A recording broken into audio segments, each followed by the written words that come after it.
Muy bienvenidos aquí a Integrándonos Coaching, como todos los miércoles, en Radio María del Rosario Digital, la radio del pueblo de Dios, hoy con un invitado especial que nos va a hablar sobre liderazgo. Muy bienvenido, Claudio Fontana, ¿cómo estás? Hola, buenos días, Karina, buenos días a todos tu gente. Bueno, un placer para mí estar acá, que me hayas invitado y poder compartir estos minutos con todos ustedes. Gracias. Gracias, Claudio. Le contamos a la audiencia que Claudio, además de ser coach, es licenciado en psicología, terapeuta sistémico, docente de muchas universidades como la UBA, la Kennedy, la Universidad de Belgrano, la Universidad Maimódez, la Universidad de El Salvador, director de un posgrado en Management Sistémico de la Escuela Sistémica Argentina, especialista en comunicación humana, expositor internacional en congreso, consultor independiente, especialista en negociación, liderazgo, conducción de equipo, motivación, consultor y coach empresarial. Dicho todo esto, sacó su último libro que se llama Liderazgo Disruptivo, que después también nos va a comentar. Y te preguntaría, Claudio, ¿qué es el liderazgo para aquellos que no saben qué es? Bueno, quizás en una definición de diccionario sería un poco la conducción de personas, ¿no? El líder es aquel que de alguna manera se pone en una posición de poder dirigir, ¿sí? a los demás, ya sea esto en el ámbito educativo, en el ámbito empresarial, en el ámbito social, digamos, ¿no? En cualquier aspecto de la vida, con toda la responsabilidad que eso implica, ¿no? La responsabilidad de ser, bueno, alguien que conduce y que de alguna manera, bueno, lleva a los demás hacia un camino. Y la verdad que vivimos épocas en las cuales a lo mejor el liderazgo está bastante cuestionado, ¿no? Es decir, sin entrar en detalles, a lo mejor políticos o sociales, pero mucha gente se cuestiona a ver qué tan necesario es tener un líder y qué tan a lo mejor útil es tenerlo, y hay quienes descreen un poco de esta situación, ¿no? Yo sigo pensando que los liderazgos son inspiradores, sigo pensando que es bueno tener líderes y que desde nuestra casa ya, ¿no? Que nuestros padres sean nuestros líderes, me parece que es un muy buen comienzo para la vida de las personas. Qué buena definición. Sí, siempre el liderazgo invita a inspirarnos y a seguir aquello que admiramos, tiene una relación con eso, ¿no? Un poco nos Sí, pasa sí. con Dios, con Jesús, que fue como me comenta. Bueno, vos sabés que te cuento un poco, digamos, más allá del libro que, como bien dijiste, se llama Liderazgo Disruptivo y que tiene que ver un poco con el liderazgo en la crisis o post-crisis. Yo, bueno, estoy bastante entusiasmado con toda esta cuestión del liderazgo desde hace un tiempo. Estaba escribiendo un libro que va a salir ahora muy, muy pronto, seguramente esperaré un poco al inicio del año que viene, pero es un libro que hablaba del liderazgo, que habla del liderazgo en las nuevas generaciones, ¿no? Que es tan importante, son, digamos, los centennials, los millennials, digamos, son quienes van a conducir el mundo dentro de muy poco. Y bueno, ahí es como que empecé a hablar, a estudiar, fundamentalmente a hacer encuestas y a nutrirme de información. Y apareció la pandemia, y cuando apareció la pandemia es como que el libro se empezó a contaminar un poco por todo lo que nos pasa actualmente, ¿no? Que todos sabemos, con lo cual, bueno, decidimos con el editor desdoblar el libro y entonces hacer liderazgo disruptivo muy referido a la crisis actual. Yo trabajo con organizaciones, entonces muy referido al liderazgo en organizaciones post-crisis, y luego, digamos, dejamos el liderazgo un poco de los millennials y centennials para los próximos meses. Esperemos que ya con una normalidad y donde todos podamos vivir, digamos, por lo menos más tranquilos y haciendo lo que veníamos haciendo antes de la cuarentena, ¿no? Así que en ese libro hay una investigación muy, muy interesante que habíamos hecho y que tiene que ver un poco con cuáles son las variables que la gente admira de los líderes, ¿no? Y uno se va dando cuenta que evidentemente en el tiempo esas variables fueron cambiando. De hecho, Claro. hay un libro que quizás vos conozcas y quizás tu audiencia también, que se llama Los 7 hábitos de la gente altamente efectiva. Sí, ¿Sí? sí, Bien, sí, es un libro escrito por Stephen Covey, es bastante conocido, ¿no? sí. Bueno, cuando Covey escribió ese libro, que ya tiene como 30 años, más o menos, digamos, parece que no, pero los años pasan, cuando Covey escribió ese libro, hizo un estudio del éxito en los Estados Unidos en los últimos 50 años, en los últimos 200 años, y notó algo muy interesante. Notó que, yendo a bibliografía antigua, digamos, que tenía que ver un poco con el liderazgo, las variables que se tenían en cuenta o que eran admiradas por las personas para que alguien sea líder, eran variables más intrínsecas, que tenían que ver con valores a lo mejor no tan visibles de las personas, ¿sí? Como la humildad, la transparencia, la hombría de bien, la solidaridad, ¿sí? La coherencia entre el decir y el hacer, eso 200 años atrás, digamos. Por eso Abraham Lincoln o Benjamin Franklin fueron presidentes de los Estados Unidos, uno era periodista y el otro era inventor, ¿sí? A partir de la Segunda Guerra Mundial, ¿sí?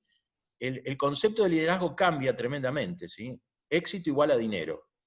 Una persona exitosa es una persona que consigue dinero, ¿no? Bueno, fíjense que, digamos, en Estados Unidos, hoy por hoy, esa premisa, bueno, yo creo que en muchas partes del mundo, ¿no? En definitiva, Sí, esa se premisa es sostiene. cierta.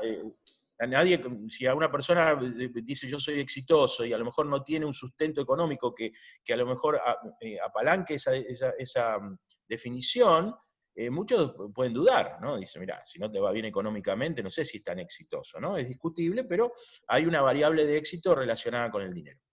Y yo creo fundamentalmente que en los próximos años, quizás ya haya empezado esa tendencia, las nuevas generaciones, como los millennials, los centennials, le están dando especial importancia a esos valores intrínsecos que 200 años atrás también reinaban en la humanidad. ¿Sí? Claro, Porque como cuando que hubo haces una vuelta. exactamente. Cuando vos haces una encuesta y le preguntás a los chicos de 18, de 15, de 20 años, ¿sí? ¿Qué es lo que valoran de un líder? Te dicen, por ejemplo, en primer término te dicen la humildad. ¿Sí? La humildad. Ya no Qué quieren bueno. líderes que vengan y les cuenten qué bien les fue, por cuántas empresas pasaron, cuántas veces se fundieron y se volvieron a levantar, digamos, ¿no? Esos más nos gusta a nosotros, a los generación X, que nos gusta que nos cuenten cómo la gente puede renacer de las cenizas, pero los chicos más jóvenes quizás, digamos, les interesa más la humildad, son más pragmáticos, ¿sí? Prefieren en definitiva valores que no estén tan relacionados con lo material, por eso a veces, bueno, no les interesa tanto lo económico, sino, bueno, disfrutar, obviamente estar con sus amigos, vivir, y bueno, son valores que a lo mejor nosotros en algún momento habíamos cuestionado, ¿no? Porque vivíamos para trabajar, muchos de nuestra Claro. generación vivíamos para Sí, sí. trabajar, ¿no? Y bueno, eso todo está en cuestionamiento. Y ya que en algún momento nombrábamos a Jesús, bueno, también está en el próximo libro, está incluido el liderazgo de Jesús. Yo soy una persona, digamos, muy cercana a la religión católica y me interesa muchísimo todo digamos, el accionar de Jesús. Y vos fíjate que Jesús, digamos, fue un líder de alguna forma que durante sus primeros tiempos no consiguió demasiado, ¿sí? Porque a la gente que lo seguía, lo único que consiguió es que pudieran vivir en catacumbas o que se lo comieran los leones, ¿no? Pero en algún momento, ¿sí? Ese liderazgo de Jesús, ese liderazgo adquiere un carácter significativo, ¿sí? Y la gente se da cuenta que el cristianismo, de alguna forma, era un camino a seguir, ¿no? Bueno, ustedes, digamos, seguramente lo saben, ¿no? El emperador Constantino, ¿no? Se da cuenta que los cristianos, ¿sí? Vivían solidariamente, digamos, eran humildes, tenían mucho afecto entre ellos, entonces decide que el Imperio Romano va a ir por el camino del cristianismo, ¿no? Y a partir de ahí se resignifica. A veces los líderes son reconocidos tiempo después, como les pasó a Jesús, ¿no? Tiempo después son reconocidos, manteniendo su estela, digamos, durante muchísimo tiempo. Y yo creo que estamos hoy por hoy en una nueva transición de los líderes, como te decía antes, de valores más materialistas a los nuevos líderes que seguramente tendrán valores más humanos para compartir con todos nosotros. Qué lindo lo que decís, Claudio. Y respecto al título que le pusiste al libro, Disruptivo, ¿por qué fue? Bueno, mira, yo soy una persona que trabajó muchos años en organizaciones. Ujú. Creo que las organizaciones, de alguna forma, muchas veces no hacen lo que les conviene, sino que hacen lo que le conviene a unos pocos para seguir manteniendo el puesto, ¿no? No lo que le Sí, conviene a la organización, sino lo que le conviene a muchos de los líderes que están adentro para seguir manteniendo su puesto de trabajo. Y si bien es como en el país todos sabemos lo que hay que hacer para que el país esté mejor, pero nadie lo hace, independientemente de los gobiernos que tengamos, nadie hace lo que todos sabemos que tenemos que hacer. Y en las organizaciones pasa exactamente lo mismo. Digamos, muchas veces se sabe todo esto, y lo más fácil de hacer es lo más difícil. Por eso lo que yo propongo en el libro es que esa disrupción tiene que ver con una ruptura de alguna manera de los esquemas, donde se empiece, por ejemplo, por no plantear el trabajo en una organización como la salvación de todo, y donde no se le plantee desde el mismo inicio el ingreso a los empleados: mire, usted si trabaja bien en esta organización va a ascender, a esta organización premia a los mejores, aquí y ahí generalmente se cuenta un ejemplo más o menos real, ¿no? De cómo alguien salió de cadete y ascendió hasta el número 1 de la empresa. Bueno, todos esos cuentos, hoy por hoy no sé si son factibles en las organizaciones. ¿Sí? Las organizaciones están pasando por un momento muy difícil. Entonces, creo que hay que revalorizar el trabajo en sí mismo, ¿sí? Y no decirle a la gente cosas que después no se pueden cumplir, porque si no es el primer paso de la frustración, ¿no? Decirle: mire, usted va a hacer una carrera fantástica si trabaja bien. Y la verdad que las empresas tienen, digamos, organigramas que son así, son piramidales, digamos, que uno va ascendiendo y cada vez son menos los que pueden llegar arriba. Entonces creo que la disrupción tiene que ver con eso, con una comunicación, ¿sí? Realista de la nueva posición que tienen todas las personas que trabajan en una organización, que es tratar de hacer lo mejor posible, ¿sí? Tratar de ofrecer un bien para la sociedad, para la humanidad, para uno mismo, pero sin creerse falsos paraísos que ya las organizaciones no pueden dar, porque ha cambiado el trabajo, porque ha cambiado, en definitiva, muchas veces la paga que se recibe, y por supuesto las oportunidades. Hoy por hoy, por ejemplo, para que se den una idea, todos los programas que tienen que ver con rotaciones en el exterior, que hacen las grandes empresas: mirá, el año que viene vas a Francia, en 2 años en Brasil, están todos parados, para que se den una idea. Nadie puede salir de su país, todos estamos en lugar, digamos, de nuestra residencia. Entonces, digamos, hasta las rotaciones han cambiado, todos los viajes, todo lo que tiene que ver con movilización de gente de un lugar a otro. Entonces, la disrupción tiene que ver con aceptar una realidad que no es buena ni mala, ¿sí? Pero que lo primero que se hace es comunicar, porque cuando comunicamos mal, generalmente lo que estamos haciendo es sembrar un problema. Eso es lo que yo creo. Genial, Claudio. Y como psicólogo, ¿qué mensaje le dirías a aquellos que no pueden liderarse a sí mismos? Bueno, yo siempre pienso que las personas nos regimos por valores, Karina. Seguramente cuando yo pregunto en mis charlas, en mis conferencias, digamos, cuáles son los valores que nos rigen, siempre salen los mismos, ¿no? La familia, la honradez, la humildad, la disciplina. Bueno, es que están muy bien, son valores muy lindos, y que es lindo tenerlos presentes. El tema es si los cumplimos o no los cumplimos, ¿sí? Porque mencionarlos es una cosa, pero llevarlos a la práctica es otra. Yo muchas veces me encuentro con gente en una conferencia, por ejemplo, como decía recién, y le pregunto, digo: a ver, ¿qué es lo que más te gusta en tu vida? ¿Sí? Y esa persona me dice: ¿cómo lo que más me gusta? Claro, algo que te guste, que sea lo que más te gusta hacer, algo que vos disfrutes enorme. Ir a buscar a mi hija al colegio. Uy, qué fantástico, qué bueno. Y decime una cosa: ¿cuántas veces vas a buscar a tu hija al colegio? Nunca. Porque no tengo tiempo, eh, no, el trabajo, las horas que paso. Entonces yo digo: mira, me da la sensación que vos no sos feliz. Y no, la verdad, bueno, no era muy difícil, no había que estudiar psicología para darme cuenta. Si lo que más le gusta en la vida no lo hace nunca, ¿sí? Me imagino que el resto de las cosas no serán demasiado funcionales a su felicidad. Con lo cual creo que muchas personas que no se pueden liderar a sí mismas es que no respetan los valores que los rigen. Quizás los nombran, pero no los honran.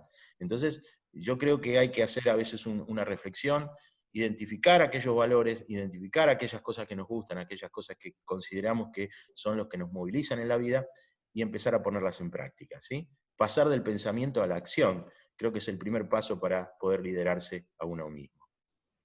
Muchísimas gracias, Claudio, por tu paso aquí en Integrándonos Coaching. A Claudio lo conozco de IPF, hemos sido compañeros de trabajo, y la verdad que es un honor, y me alegro y celebro todo lo que hiciste después de salir de IPF, porque la verdad que lo veo muy valioso.